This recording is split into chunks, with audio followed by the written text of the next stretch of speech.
All right guys, so the dust has settled. It's been a couple of days since the water feature was installed. We've been able to really enjoy it. So I wanted to take the opportunity just to walk you through this whole thing, kind of slowly look at the feature, look at the plants, because this area is so transformed. Like I can't even explain how I feel about it, because I have to admit, I was one of those people who was on the fence about water features like this.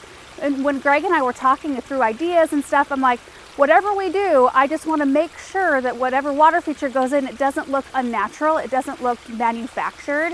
I don't like it, because I've seen so many water features that just look like it's a flat landscape and then all of a sudden somebody piles up a bunch of rocks and then there's a water feature. And it just looks so out of place to me. So when we were scouting around the yard, I tried not to put in my 2 cents, because I am not the professional, obviously, with water features. And I just showed them a bunch of different spots where I thought it might work.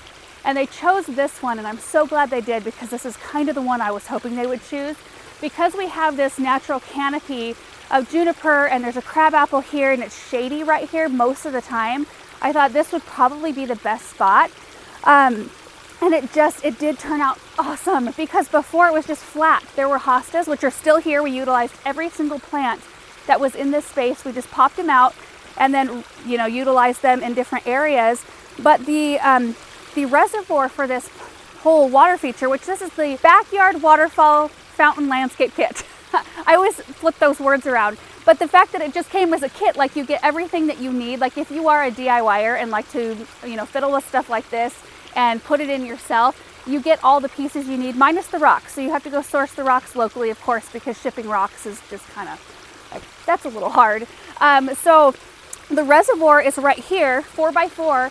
And when they dug out that section, they just used all the dirt from that dig to create kind of this mounded appearance right there. And there are a total of three waterfalls kind of graduating in size. So the smallest one is up top there. I don't know if you can kind of wheel your way around there, Erin, and see that. The soil hasn't quite settled, so I'm being very careful here. The first waterfall is there. It kind of goes over this piece of driftwood, which was a really beautiful addition. Then it comes down to this second waterfall over the stone, and then to this third one that's a little taller. And they also worked some lighting in there. So at night, there's a light here. There are 3 lights total. I can't even see the other 2. They're so worked into the area. But what happens is they shine through that water, and then that water reflects up into the canopy of these trees, and it looks very sparkly and gorgeous. And the thing I love about this, it's not just the waterfall itself, but they incorporated stones kind of out, like out here, and then they have one just freestanding. This is just for looks right here. It has nothing to do with the fountain, but they made it look like it has always been here, like it was worked naturally into the landscape, and I appreciated that so much. The other thing about this, when they showed up with the rocks, we hadn't talked about color of stone and all those sorts of things. And I looked in that bin and everything looked pretty orange. Like a lot of the stones had a ton of orange, and I thought, I don't know if I'm gonna like that, because I tend to go for more charcoal, gray, kind of dark colors. But had I not just let them do it, in the end I just said, like, just go for it. I'm gonna trust you guys. I'm so glad I did, because without that kind of pop of color, I think it would have been lost if I would have chosen rocks that were all too dark in color.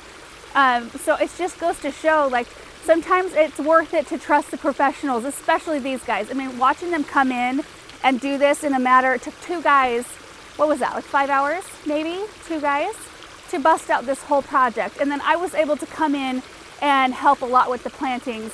In fact, while Brian was working on the design part with the stones, Greg and I went down and picked up a few things, like there's some Dicentra bleeding hearts over here, the pink blooming, some heucheras, what else? We got a Japanese maple, some ajuga right in here, just some really pretty natural plantings that will do well in this area. Anyway, hope you guys enjoyed this video, and we will see you in the next one.